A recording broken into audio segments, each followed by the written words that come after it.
Hello दोस्तों। आज का प्रश्न है कोऑर्डिनेट ज्योमेट्री से, जिसमें प्रश्न दिया हुआ है कि सिद्ध करना है कि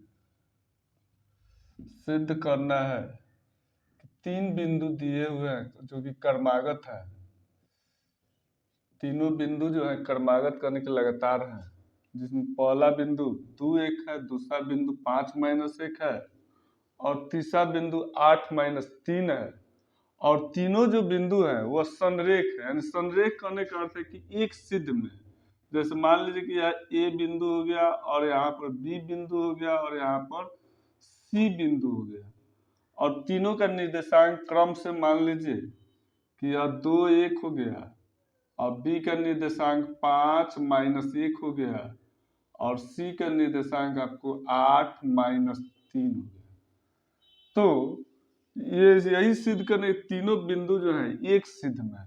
तीनों बिंदु जब एक सिद्ध में करने का अर्थ तभी होंगे जब AB की दूरी, AB और BC की दूरी जो होगा वह AC की दूरी के बराबर होना चाहिए।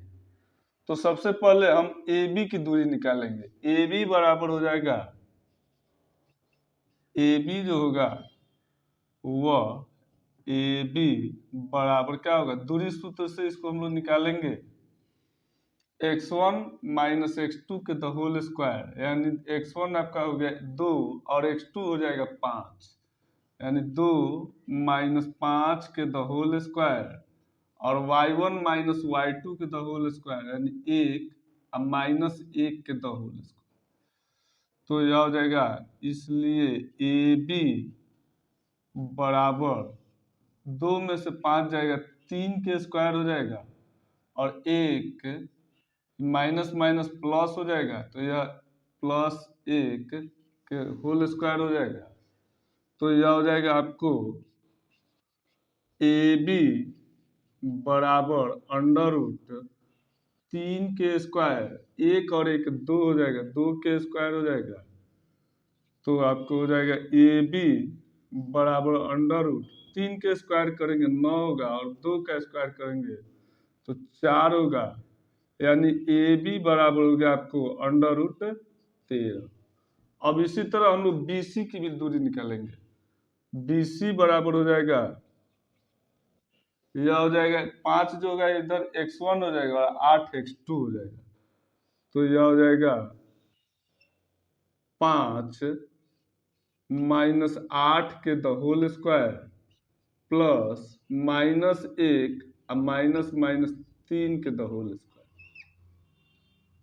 तो इसलिए तो आपको BC बराबर हो जाएगा, 5 में से 8 घटाएंगे -3 हो जाएगा और -1 माइनस माइनस +3 हो जाएगा, +3 के होल स्क्वायर हो जाएगा।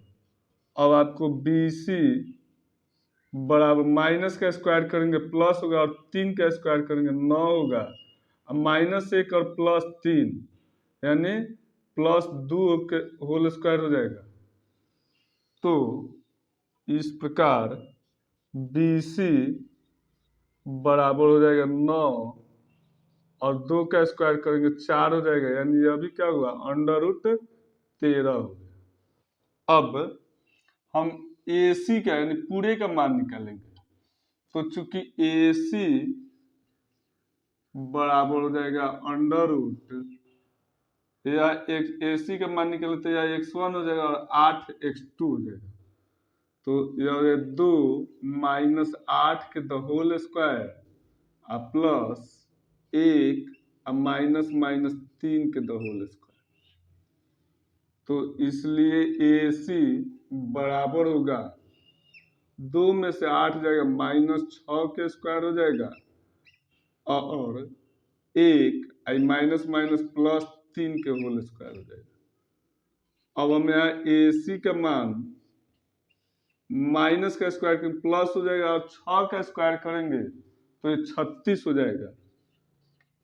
अब उसी तरह 1 और 3 4 होता है, 4 के स्क्वायर हो जाएगा।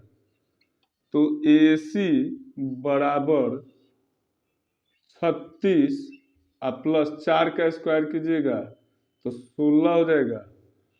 तो AC बराबर हो जाएगा आपको 36 और 16 52 हो जाएगा। यानी इसका जब हम वर्गमूल निकालेंगे तो यह 2√13 हो जाएगा। अब हम इसको तीनों का तो मान निकाल लिया, अब इसको जानेंगे कि यह संरेख है या नहीं। तो आपको या AB और AC दोनों, BC दोनों को जोड़ेंगे तो AC के बराबर होना चाहिए। तो चूंकि AB प्लस BC और बराबर हो जाएगा AC के, तो आपका AB का मान √13 आया हुआ है और BC का भी मान √13 यहाँ पर आया हुआ है। तो यह भी हो जाएगा √13 और AC बराबर आया है 2√13। तो हम देख रहे हैं, छोड़िए, AC √13 और √13 जोड़ेंगे तो 2√13 हो जाएगा। अब बराबर 2√13 आ गया। तो दोनों तरफ देख रहे हैं कि बराबर आ गया। तो इसका अर्थ है कि तीनों बिंदु जो है क्या है, संरेख। इसलिए ये तीनों बिंदुएं क्या होंगे, संरेख होंगे, संरेख हैं। और यही हम लोग को सिद्ध करना था। तो आज का टॉपिक हम यहीं पर खत्म करते हैं, फिर अगले दिन मिलेंगे।